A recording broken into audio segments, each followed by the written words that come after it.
For the first time in history, people and machinery are working together, realizing a dream.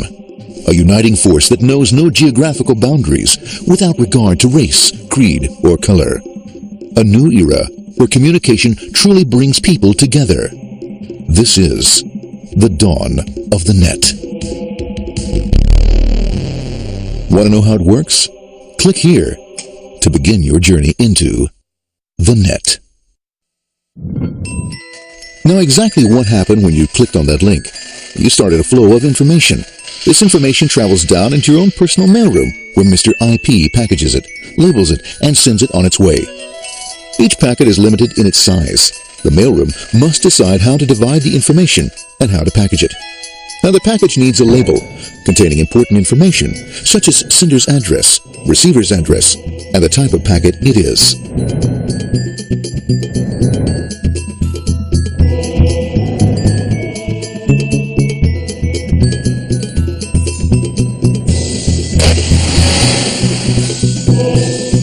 Because this particular packet is going out onto the internet, it also gets an address for the proxy server, which has a special function, as we'll see later. The packet is now launched onto your local area network, or LAN. This network is used to connect all the local computers, routers, printers, etc. for information exchange within the physical walls of the building. The LAN is a pretty uncontrolled place, and unfortunately, accidents can happen.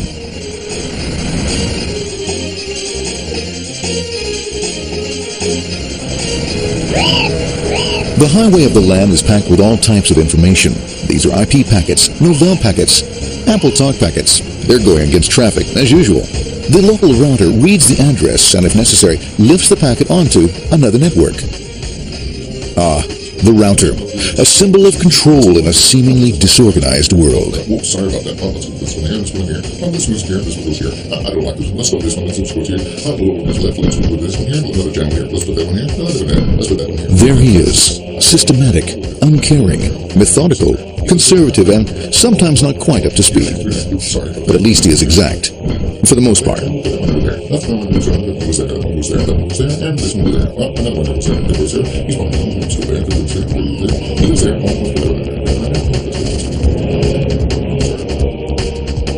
As the packets leave the router, they make their way into the corporate intranet and head for the router switch.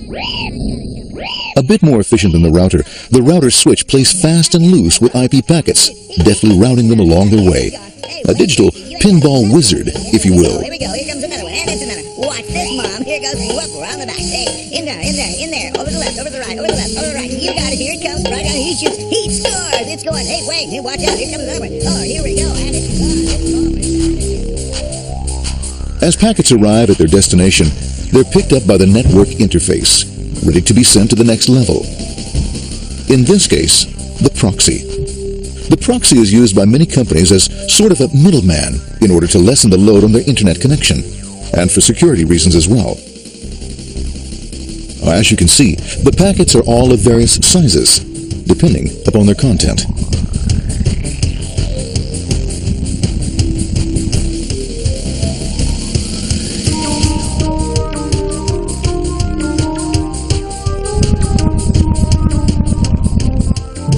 The proxy opens the packet and looks for the web address, or URL.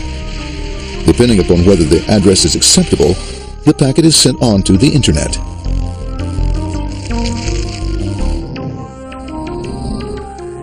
There are, however, some addresses which do not meet with the approval of the proxy, that is to say, corporate or management guidelines. These are summarily dealt with. We'll have none of that. For those who make it, it's on the road again.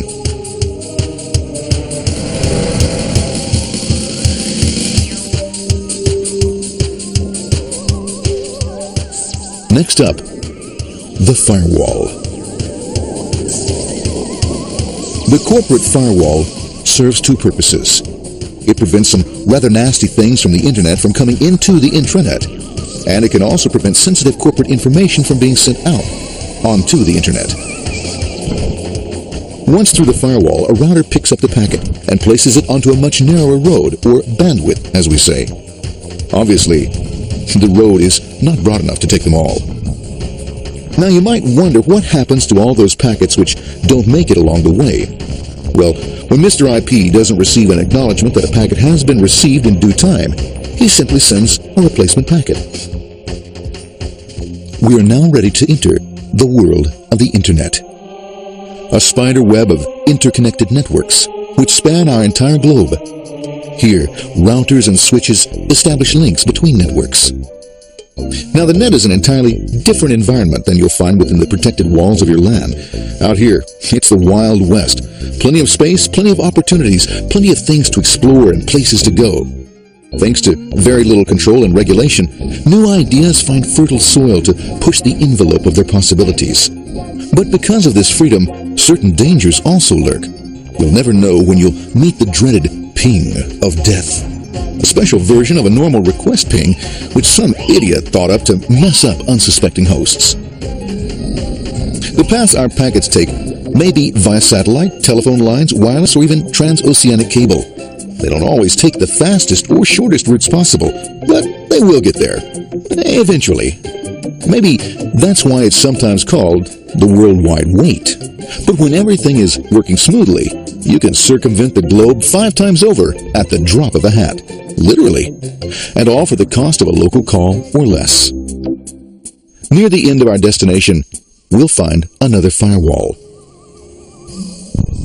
Depending upon your perspective as a data packet, the firewall could be a bastion of security or a dreaded adversary. It all depends on which side you're on and what your intentions are. The firewall is designed to let in only those packets that meet its criteria. This firewall is operating on ports 80 and 25. All attempts to enter through other ports are closed for business.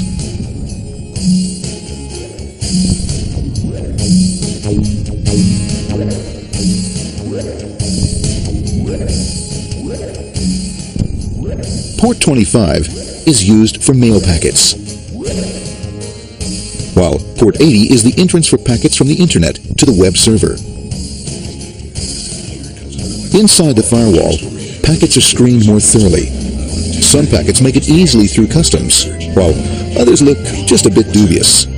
Now, the firewall officer is not easily fooled, such as when this ping of death packet tries to disguise itself as a normal ping packet. It's okay, go on. It's okay. No problem. Have a nice day. Be out of here. Bye. For those packets lucky enough to make it this far, the journey is almost over. It's just a line up on the interface to be taken up into the web server. Nowadays, a web server can run on many things, from a mainframe to a webcam to the computer on your desk, or why not your refrigerator? With a proper setup, you can find out if you have the makings for chicken cacciatore or if you have to go shopping. Remember, this is the dawn of the net. Almost anything's possible. One by one, the packets are received, opened, and unpacked. The information they contain, that is, your request for information, is sent on to the web server application.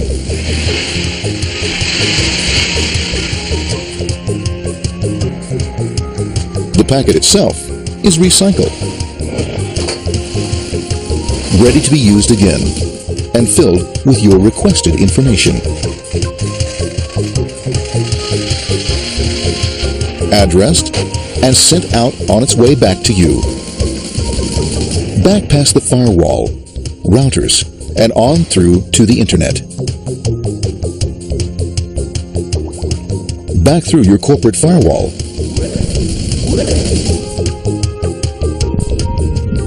And onto your interface, ready to supply your web browser with the information you requested. That is, this film.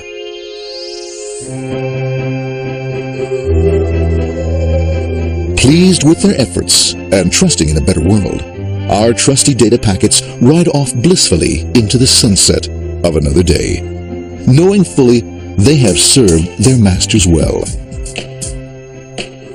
Now, isn't that a happy ending?